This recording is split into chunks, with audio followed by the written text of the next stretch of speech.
네, 시청자 여러분 안녕하세요. 투더 골드문 진행의 문다연입니다. 어제 반등을 보이는 듯 하더니 다시금 좀 반등세를 납부하는 그런 모습이었습니다. 어제 방송 보신 분들이시라면 아직까지는 좀 변동성이 큰 장이다 이렇게 말씀을 해주셨고 아직까지 찐 반등이라고 보긴 어렵다라고 조언 주셨는데요. 과연 언제까지 이런 장세가 이어질지 오늘 방송 통해서 그 해답 가져가시길 바라겠습니다. 오늘도 시장 이슈 짚어주시고 시장 대응 전략 잡아주실 두 분의 전문가님들 모셔보겠습니다. 먼저 비트마루님 어서 오세요. 네, 반갑습니다. 네, 반갑습니다. 비트마루입니다. 시장이 정말 조금씩 잘 올라와주고 있었습니다. 이틀 정도 올라가다가 갑작스럽게 어제 또 연방준비제도 의사회 부의장의 청문회에서 금리 인상을 가속화하겠다, 예정대로 진행을 할 것이고 강력하게 대응하겠다라는 이야기가 나오자마자 미국의 나스닥 기술주들하고 암호화폐들이 모두 다 동반 하락하는 모습을 보였습니다. 정말 올라갈 만하면 내려가고 짜증나는 장속인데 오늘 이 부분에 대해서 도대체 이게 어떤 이슈로 작용돼서 또 어떻게 코인이 흘러갈지 이런 것들에 대해서 준비했으니까요. 오늘도 저 방송 시청하시면서 마음 도움 얻어 가시길 바라겠습니다. 네, 어젯밤 특히나 이 나스닥의 낙폭이 컸던 하루였고 그에 따라서 이제 비트코인도 가격 영향을 받았는데요. 이 부분 이슈로 한번 확인해 보도록 하겠습니다. 코인 트레이너님 먼저 인사해 볼게요. 어서 오세요. 반갑습니다. 코인 트레이너 전문가입니다. 네, 앞에 비트마루님이 앞서 말씀해 주신 것처럼 이제 어제 FDA 연준 부의장의 이제 발언 이후에 우리가 이미 다 예상하고 있었던 금리 인상 이슈 조금 확정이 되면서 이제 어제 기술주와 함께 비트코인이 이제 기존에 이제 저항대였던 43,000달러 위로 올라가는 듯 했지만 다시 그거 상승분 반납을 하면서 42,000달러 선으로 내려왔습니다. 여기에 맞춰서 전체적으로 금융시장 좋지 않고요. 오늘 한국은행 또한 25bp 를 올리면서 코로나 이전의 금리 수준을 이제 회복하는 듯 했습니다. 하지만 이렇게 경제가 좋지 않음에도 불구하고 항상 우리 투자 시장 조금 위축되어 있지만 장기적 관점에서 좋습니다. 지금이 오히려 저점일 수 있다는 그런 말씀드리면서 이제 오늘 투더 골드문 시청하시면서 이런 시장에서 어떻게 전략 취해야 될지 한번 시청해 주시면 감사하겠습니다. 네, 오늘 하루 또 어떤 이슈들이 있는지 한번 체크해 보겠습니다. 코인 이슈 흑과 백, 먼저 악재부터 살펴볼 텐데요. 비트마루님, 오늘의 악재는 어떤 걸까요? 네, 제가 방금 전에 말씀드렸던 것처럼 금리 인상에 대한 이야기 또 지속적으로 계속 나오는 겁니다. 정말 우리 투자자분들 정말 이젠 짜증날 거예요. 계속 조금만 올라갈 만하면 금리 인상하겠다. 금리 인상 할 거 알고 있고 테이퍼링 할 거 알고 있습니다. 그런데도 불구하고 지속적으로 이러한 이슈가 나오는지 그리고 왜 내려가는지 이런 것들에 대해서 알아보려고 합니다.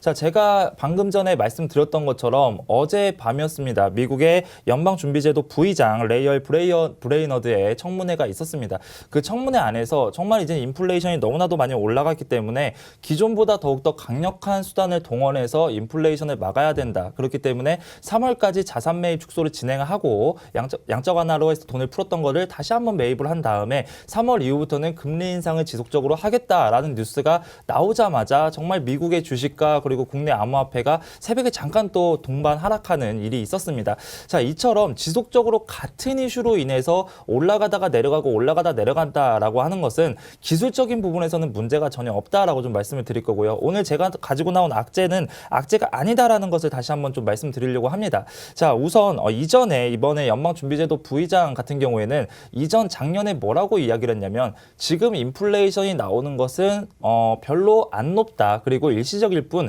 인플레이션은 금방 막을 수 있다라고 이야기를 했습니다. 그럼에도 불구하고 지속적으로 인플레이션은 올라갔고 올해 결국에는 인플레이션을 막을 수 있다라고 했던 사람이 이제는 막을 수 없기 때문에 테이퍼링을 진행을 하고 금리 인상을 해야 된다라고 말을 바꿨다라고 보시면 되고요. 자, 사실상 연방준비제도 그리고 여러 지금 경제 기관들도 어떤 식으로 흘러갈지는 잘 모릅니다. 인플레이션이 지속적으로 치솟고 있고 그거를 막기 위한 노력만 할 뿐 실제로 어떻게 코로나가 얼마나 더 확산될지 그리고 경제가 어떻게 더 안 좋아질지 이런 거에 대해서는 아직 잘 모르기 때문에 이러한 액션을 취하고 있는 거다라고 좀 보시면 될 것 같고 자, 제가 늘 말씀드리는 게 있습니다. 그렇게 심각한 내용이 아닌데도 불구하고 심각하게 얘기한다라는 거예요. 분명 파월 연방준비제도 의사의 의장이 먼저 청문회를 진행을 했습니다. 거기서 했던 이야기들을 그대로 했던 거고요. 자, 여기서 암호화폐가 그래서 내려갔다 안 좋다라고 이야기한 게 아니에요. 오히려 이것만 한 것이 아니라 어떤 이야기를 진행을 했었냐면 CBDC, 즉 국제 화폐죠. 자국에 대한 디지털 화폐 CBDC를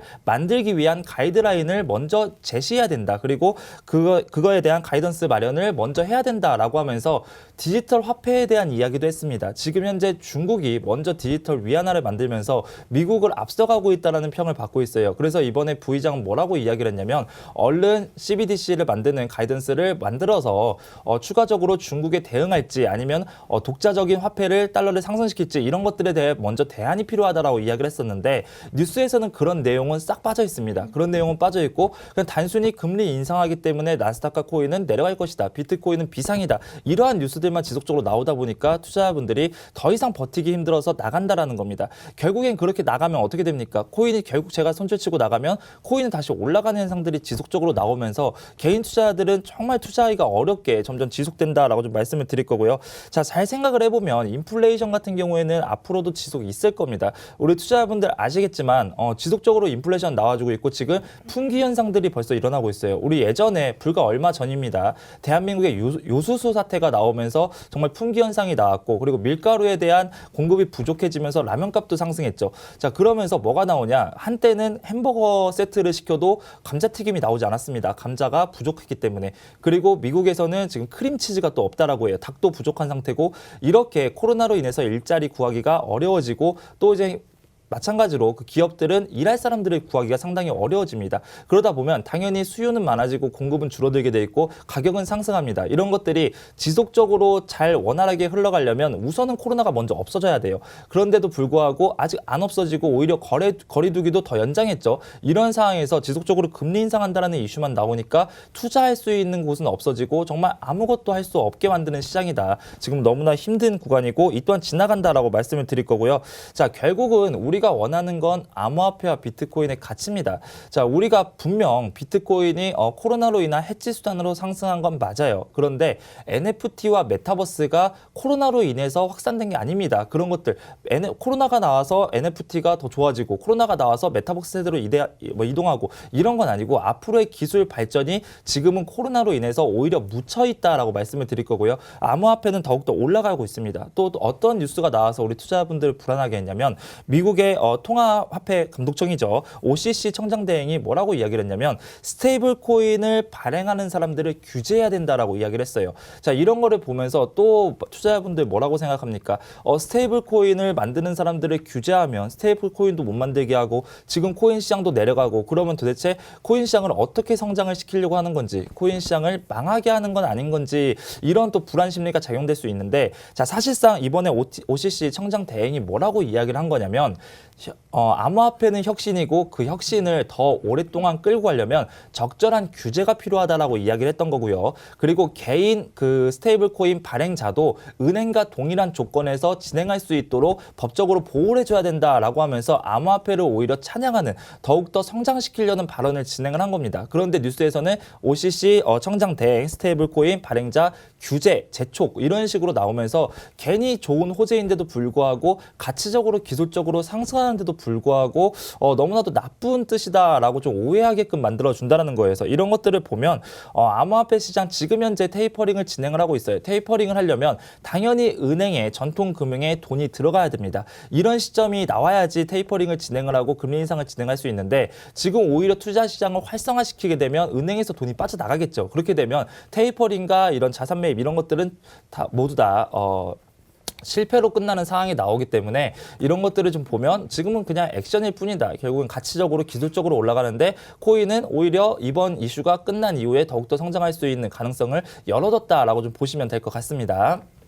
네, 일단 어젯밤 다시 한번 이 금리 인상에 대한 이슈가 나오면서 나스닥과 암호화폐 시장이 하락세를 보였는데요. 이미 여러 번 수차례 나왔던 이슈이기 때문에 많은 분들께서 금리 인상이라는 단어에 좀 지겨움을 느끼실 정도인 것 같습니다. 하지만 이 악재가 지속적으로 좀 이어오고 있고 이 시장을 좀 뚫지 못하고 있는 원인이 되고 있는데 여기에 지쳐서 시장을 떠나기보다는 좀 장기적으로 봤을 때 시장의 가치를 믿고 뚝심 있게 지켜나가는 게 더 중요할 것 같습니다. 코인 트레이너님의 악재 한번 살펴볼게요. 볼게요. 네, 제가 오늘 준비한 악재는 이제 거래소 상장, 코인 상장 관련 이제 악재입니다. 앞에 비트마루님이 이제 거시적인 시장을 말씀해 주셨는데, 저는 조금 미시적으로 들어가서 우리 코인 시장에 이제 기관 투자자들이 투자를 하려면 아무래도 조금 안정화된 이제 플랫폼이 필요하겠죠. 그런 안정화된 플랫폼, 우리나라가 지금 이제 특별금융정보법에 의해서 특금법에 의해서 우리나라 지금 4대의 거래소가 지금 이제 허락을 받았습니다. 뭐 업비트, 빗썸, 코인원, 코빗이 이제 은행 계좌를 연동해가지고 원화로 이제 암호화폐를 사고 팔 수 있도록 이렇게 하는 식으로 지금 허가를 받았는데요. 지금 이거 허가를 받기 이전에 지난 6월이었죠. 업비트 약 한 300여 개의 이제 암호화폐가 이제 상장이 되어 있었습니다. 근데 이 300여 개 암호화폐 중에서 굉장히 많은 숫자, 148개 정도, 약 148개 정도의 이제 암호화폐를 상장, 투자 경고, 투자 유의한 다음에 이제 상장 폐지를 시켜버렸습니다. 이제 그 코인을 가지고 있던 그런 투자자분들은 갑자기 이제 상장이 폐지되면서 그 코인을 어디에다 써야 되는지, 어떤 거래소를 이용해야 되는지도 잘 모른 채 그냥 상장이 폐지돼 버리는 그런 식으로 이제 투자자들에 대한 보호가 매우 미흡했습니다. 아무래도 이제 특금법 이제 허가를 받기 위해서 이제 업비트 측에서 자기들이 봤을 때, 객관적인 기준에서 봤을 때 이 암호화폐는 조금 가치가 없고 조금 앞으로 좀 미래에 발전이 없다라고 생각되는 거를 마구잡이로 이제 상폐를 시켜버렸는데요. 지금 특금법을 이제 통과하고 난 이후에, 지금 이 시점 허가를 다 받은 이후에 지금 약 한 2달 동안 약 30여 개의 코인을 다시 이제 상장을 시키고 있습니다. 아무래도 거래소 입장에서는 상장된 코인이 많을수록 거래량이 더 활발해지고 거래 수수료를 많이 남길 수 있다는 이 점 때문에 거래소는 사실 코인 가격이 떨어지든 올라가든 그렇게 크게 상관없습니다. 왜냐하면은 거래를 많이 진행할수록 이제 수수료를 받는 그런 구조로 이제 돈을 벌기 때문에 거래소 입장에서는 코인의 가격 높아지든 낮아지든 그렇게 크게 상관없습니다. 투자자들이 이제 코인에 관심만 있다면 크게 상관없습니다. 여기서 이제 또 이슈로 나온 게 이제 위믹스입니다. 엊그제 이제 빗썸 홀딩스의 대주주는 이제 비텐트입니다. 비텐트의 이제 대주주로 위메이드가 올라갔죠. 그러면 결과적으로 위메이드가 가장 상위에서 이제 빗썸까지도 약간 좀 좌지우지 할 수 있는 그런 상황이 온 건데, 이 상황에서 이제 위믹스가 이제 엊그제 업비트에 상장을 했습니다. 아무래도 이제 빗썸 측에서 그래서 너네 지금 좀 내부적으로 문제가 있는 코인을 상장시킨 게 아니냐라고 물어봤지만, 빗썸은 이제 뭐 내부 검토 결과 문제는 없었다라고 그냥 상황을 정리해 버렸습니다. 여기에 있어서 기존에 만약에 전통 금융권, 뭐 주식 같은 주식 시장 같은 경우에는 정말 이제 강하게 금감원의 제재가 들어오지만, 지금 코인 시장 아무런 제재가 없이 딱히 정해진 법도 없이 규제 밖에서 이제 이런 식의 행태가 진행되고 있습니다. 그러면서 또 위믹스 측은 이제 공식 SNS에서 업비트보다 더 먼저 상장 이슈를 밝혔는데요. 이게 정말 오해의 해프닝인지 아니면 정말 작전을 치려고 이런 식으로 상장을 시킨 것인지, 여기에 대해서도 이목이 쏠리고 있지만 당연히 업비트 측 그런 거 아니다, 우리 정말 몰랐다, 실수다, 위메이드 측도 우리도 실수다, 직원의 내부 직원이 잘못 SNS 계정에 올린 거다라고 이야기를 하고 있습니다. 지금 현재 이제 거래량 같은 거를 보시면은 엊그제 기준으로 이제 위믹스가 약 1조 4천억 정도가 거래가 되었고요. 그 다음에 빗썸에서만 이제 4천억 정도가 이제 거래가 되었습니다. 두 개 합쳐서 약 1조 800억 정도가 이제 거래가 된 건데요. 엊그제 우리 삼성전자 같은 경우 8천억 규모로 이제 거래가 되었습니다. 삼성전자보다 약 2배 이상 위믹스 코인이 많이 거래가 된 건데요. 거기서 나눠지는 이 수수료 싸움에 있어서 각종 지금 거래소들이 수수료 전쟁에 혈안이 되어서 잘 심사를 하지 않고 코인을 마구잡이로 약간 좀 상장시키는 이런 모습을 보여주고 있습니다.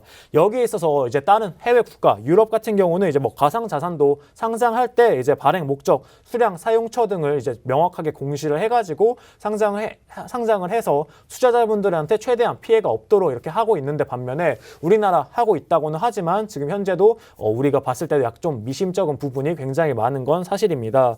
거기에 있어서 뭐 업체마다 객관적인 심사, 우리는 뭐 빗썸도 우리 나름대로 뭐 심사 체계를 갖췄다, 업비트도 체계를 갖췄다라고 하지만 실상은 우리 필터링하기 정말 쉽지 않은 게 지금 상황이고요. 여기에 있어서 이제 뭐 특금법 같은 경우는 뭐 자금 세탁 방지 그리고 진입 규제에 이제 포커스가 조금 맞춰져 있습니다. 거기에 포커스가 맞춰져 있기 때문에 투자자 보호 부분에 있어서 우리 당국이 이제 개입할 만한 법적 근거가 조금 부족한 게 지금 사실이고요.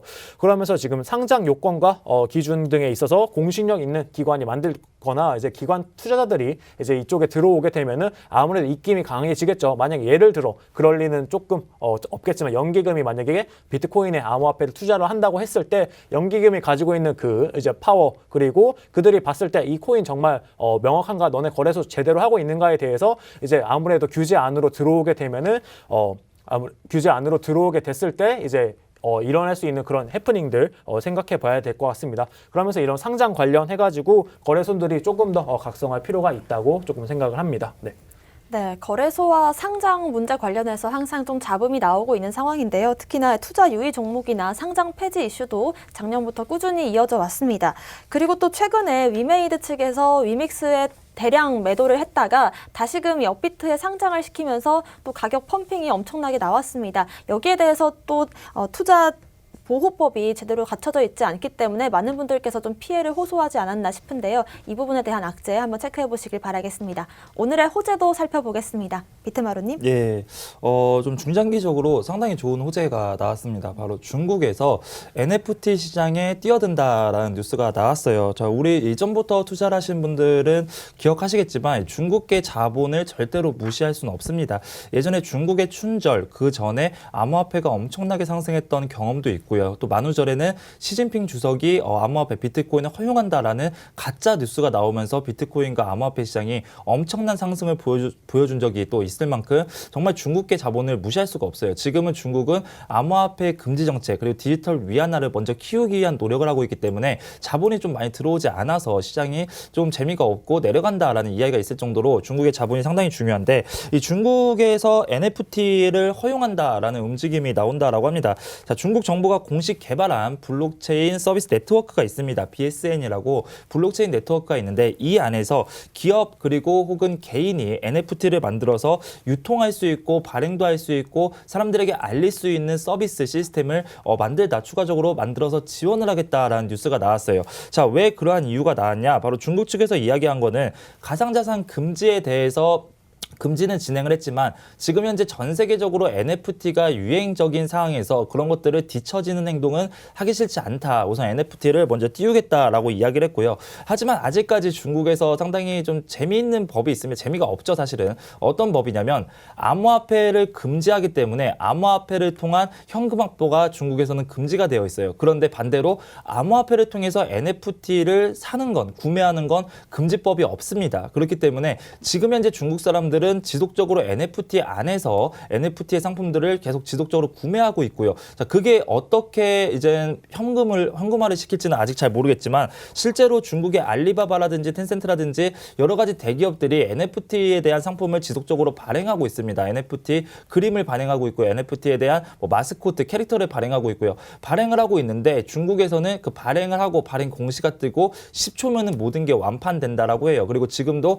가격이 벌써 300배 이상 상승해 있는 상태라고 합니다. 자, 그렇다면 지금 중국 법적으로 인해서 우선 NFT는 구매가 가능하지만 그거를 현금으로 팔 수는 없어요. 자, 그렇다면 그 사람들이 보유하고 있는 건데 보유하면서 가격이 지속적으로 상승할 거고 나중에 이제 전 세계적인 규제가 나온다라고 한다면 현금 확보를 할 겁니다. 그런 것들을 위해서 지금 암호화폐 사재기라고 하죠. NFT를 통한 사재기가 지속적으로 일어나고 있고 어찌됐든 간에 한동안 잠잠했었던 중국 쪽의 중국발 암호화폐 이슈가 지속적으로 나온다라는 거 하는 것은 정말 너무나 좋은 호재가 될 수 있고요. 자, 두 번째 이슈는 뭐냐면 미국의 그 경제 일간지죠. 포브스에서 2022년도 암호화폐들에 대해 예견하는 10가지 예측을 좀 발표를 했습니다. 너무나도 많기 때문에 간략하게 몇 가지만 좀 말씀을 드릴게요. 우선 포브스에서는 2022년도에 비트코인이 10만 달러가 돌파할 것이다 라고 예측을 했고요. 물론 10만 달러는 아니지만 지금의 가격보다는 훨씬 더 높은 수준에 있다라는 것은 여러 전문가들도 예측을 하고 있기 때문에 그런 것들은 상당히 좋은 이슈고 두 번째가 뭐냐면 2022년에는 규제와 금지 정책이 제대로 나온다라는 겁니다. 규제와 금지 정책 지금도 지속적으로 규제가 나와주고 있고 금지 정책들이 나와주고 있어요. 말 그대로 규제와 금지라고 한다면 상당히 안 좋게 보시는 분들이 많은데 암호화폐 시장이 지금 현재 내려가고 있는 거는 규제와 금지가 없기 때문입니다. 명확한 근거가 제시가 돼야지 그로 인해서 기관 투자들과 또 이제 대기업들이 투자를 한다라고 이야기를 했고요. 그 다음이 뭐냐면 NFT하고 이제 암호화폐를 이용한 블록체인을 이용한 게임 시스템입니다. 지금 현재 국내에서 잘 알고 있는 가장 큰 회사라고 한다면 넥슨, 우리 투자자분들 생각하실 겁니다. 넥슨에서도 암호화폐를 이용한 블록체인을 이용한 이런 게임 투자를 지속적으로 진행을 하고 있고, 지금 전 세계적인 게임 회사들이 이제는 가상현실, 안 그래도 게임은 가상현실입니다. 가상과 가상이 만나서 더 재밌는 현실을 만들기 위해서 지금 NFT 그리고 지속적으로 블록체인 기술을 이용한 게임을 개발하고 있다라고 좀 말씀을 드릴 거고요.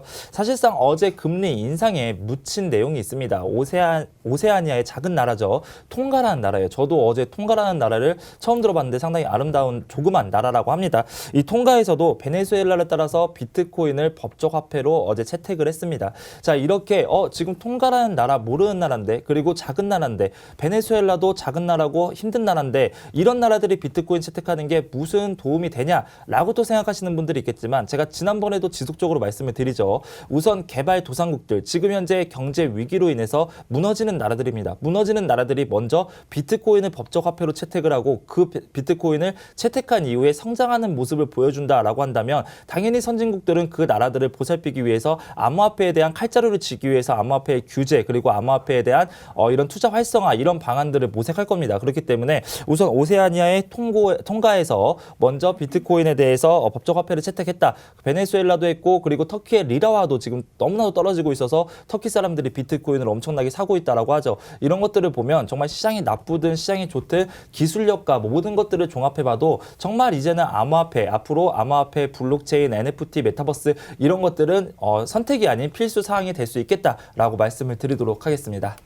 네, 지금까지 중국발 악재가 굉장히 많은 영향을 미쳐왔는데요. 중국에서 암호화폐는 좀 규제를 하지만 NFT는 오히려 좀 활기를 띠고 있다는 점 체크하면서 포브스에서도 2022년 암호화폐 시장을 굉장히 긍정적으로 보고 있고, 특히나 NFT 산업이 올해도 더 커질 시장이다 이렇게 보고 있는 것 같습니다. 마지막으로 또 짚어주신 게 오세아니아의 통가라는 나라에서 비트코인을 법정화폐로 채택했다라는 소식인데요. 최근에 제가 읽었던 기사에 따르면 엘살바도르의 평균 매입 단가가 51,000달러라고 합니다. 지금 시장이 많이 좀 위축된 시장이지만 지금 비트코인을 구매하는 것도 엘살바도르보다 좀 더 높은 평단가에서 살 수 있다라는 점도 체크하면 지금 시장 잘 이겨낼 수 있을 것 같습니다. 코인 트레이너님의 오늘의 호재 한번 살펴볼게요. 네, 제가 오늘 준비한 호재는 이제 비트마루님이 해외 시장을 말씀해 주셨는데, 우리 국내에서는 지금 NFT, 메타버스 관련해서 어떻게 진행을 하고 있는지 좀 말씀을 드리도록 하겠습니다. 아까 제가 연기금이 들어올 수 있다라고 얘기를 말씀을 드렸는데, 우선 연기금은 아주 보수적으로 보고 장래에 아주 먼 미래에는 잘 모르겠지만 지금 당장 안 들어오지만, 지금 우리 서울시 같은 경우는 우리 행정에 메타버스 빅데이터를 적극 도입한다고 합니다. 올해 이제 1,067건의 이제 정보와 산업에 약 한 3,459억 원을 이제 투자를 할 생각이고요. 이제 포스트 코로나 시대의 글로벌 트렌드에 맞춰서 우리 서울시 같은 경우는 이제 메타버스 기술 활용에 총 사업비에 약 70억 원을 이제 투자한다고 합니다. 지방자치단체 최초로 이제 시의 메타버스 자체 플랫폼이 이제 메타버스 서울 메타버스 서울을 이제 구축한다고 해요. 가상현실이랑 이제 증강현실 이런 걸 사용을 해가지고 우리 기존의 빅데이터, 사물 인터넷, 블록체인 등을 이용해서 우리 행정 시스템, 우리 지금 민원 떼려면은 간단한 거는 인터넷으로 하지만 좀 중요한 거는 이제 시청에 가야 되잖아요. 이런 거를 시청에 가지 않고 우리가 메타버스 증강현실 속에서 이제 처리를 할 수 있도록 이런 시스템 구축에 이제 투자를 한다고 합니다. 지금 규모는 그렇게 크지 않은 금액으로 이제 투자를 하지만 서울시 보수적인 이제 정부 기관이 투자를 진입했다는 거 자체만으로 굉장히 큰 의미가 있는 것 같습니다. 그러면서 이제 빅데이터 서비스 구축 플랫폼, 이제 AI, 상수도 민원 상담, 은평구의 스쿨존 내 이제 차량 위반 발생 시 이런 것들을 블록체인 기술 메타버스 상에서 이제 해결을 한다고 하니까 아무래도 이런 식으로 이런 트렌드, 지금 메타버스 상으로 가는 트렌드에 이제 서울시도 발빠르게 움직이고 있는 그런 모습을 보여주고 있습니다. 그러면서 서울시보다 우리 정부보다 우리 기업들 더 먼저 뛰쳐나가죠. 우리 컴투스 같은 경우 이제 1,000조 글로벌 메타버스 시장 선점에 이제 나간다고 합니다. 컴투버스라고 하반기에 이제 오피스 월드를 먼저 오픈을 한다고 해요. 메타버스가 이제 아무래도 전 세계 산업을 뒤흔들고 있고 이제 게임 회사들, IT 회사들 가장 먼저 빨리 발빠르게 움직이고 있습니다. 이러면서 지금 시장 규모가 굉장히 확대되고 있는데요. 글로벌 컨설팅 그룹이죠. PwC, 프라이스 워터하우스 쿠퍼 여기에 따르면 2030년 이제 메타버스 규모를 약 1조 5,429억 달러, 약 하나로 1,822 20조 달러의 시장으로 보고 있습니다. 즉 현재 메타버스 시장이 약 한 50조 정도가 되는데요. 앞으로 약 400%의 이제 성장률을 좀 더 보여줄 것으로 400%가 아니라 40%의 성장률을 보여줄 것으로 전망을 했습니다.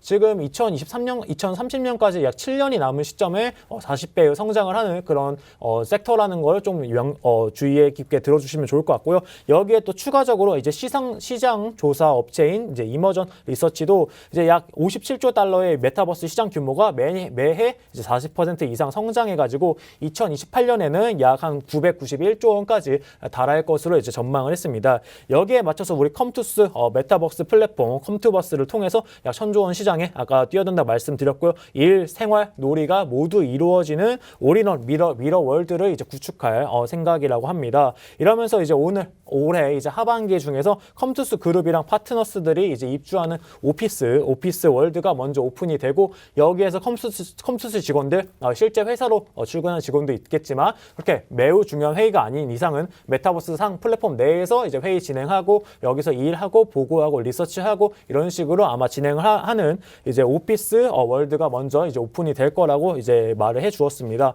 여기서 이제 뭐 이용자랑 여기 컴투스 이용자의 활동과 성과에 따라서 이제 뭐 토큰으로 월급을 받기도 하고 보상을 획득하는 모습을 담아서 앞으로 메타버스 메타노믹스를 이제 뭐 구축하겠다라는 그런 포부를 밝혀 주었습니다. 그러면서 컴투스 지금 가지고 있는 게임 굉장히 많잖아요. 이런 게임과 컴투스와 블록체인을 접목한 이런 게임들도 출시를 할 예정이고 이런 게임 당연히 P2E 게임으로 이제 출시가 되겠죠. 컴투스 발빠르게 움직이고 있는 모습입니다. 그거에 더불어서 우리 국내 카드, NFT 카드 게임 실타래가 최근에 흥행에 성공을 했습니다.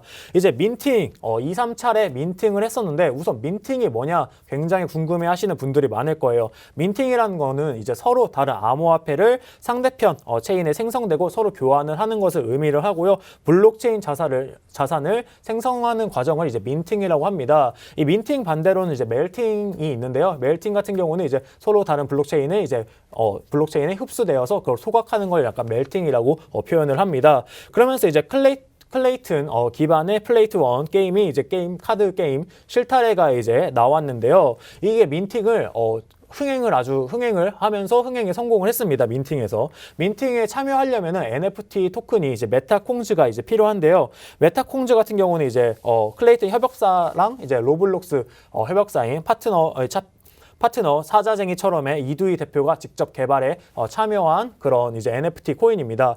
민팅에 참여하려는 이 NFT 티켓이 조금 필요한데요. 이 NFT 티켓을 가지고 민팅에 참여해서 이 실타래라는 게임에 사용되는 카드를 받는 구조로 이제 처음에 2차, 3차 민팅을 진행하였는데 이게 아주 순조롭게 아주 흥행에 성공했다는 그런 뉴스입니다. 아무래도 NFT 게임에 NFT랑 P2E 게임에 관심이 많아지면서 이런 식으로 흥행을 하지 않았나 생각을 해보는데요. 앞으로 이렇게 국내 시장 점점 이제 메타버스 지금 비트코인이 조금 가격이 하락하고 있지만 이 암호화폐 기술에 대한 투자 그리고 우리 서울시가 여기에 대해서 메타버스에 대한 투자를 진행하고 있다는 점은 아주 유의 깊게 보시면 좋을 것 같습니다. 네.